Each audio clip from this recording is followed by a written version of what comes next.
একটু অন্যরকম মশলা দিয়ে এই চিকেন ফ্রাইটা করব। দেখতে যেমন কালারফুল, খেতেও তেমনি ক্রিস্পি ও জুসি। চিকেন বড় বড় টুকরো করে কেটে নিলাম।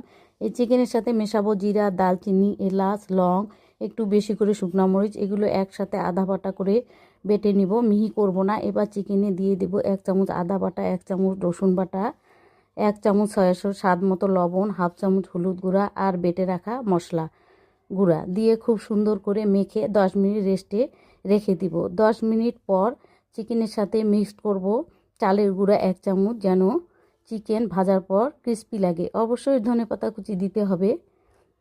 চিকেন, চালের গুঁড়া, ধনেপাতা একসাথে মিশিয়ে এখন ভেজে নেব। কড়াইয়ে দিয়ে দিলাম পরিমাণ মতো তেল। ডুবো তেলে ভাজবো না।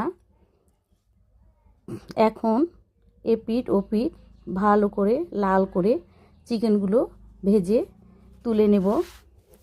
দারুণ ঘ্রাণ বেরিয়েছে, বলে বোঝাতে পারবো না। কি সুন্দর লাগতেছে দেখতে, জুসি এবং ক্রিস্পি। এই চিকেন ফ্রাইটা খেতে দুর্দান্ত স্বাদের লাগে। আমি বাসায় প্রায় এটা করে থাকি।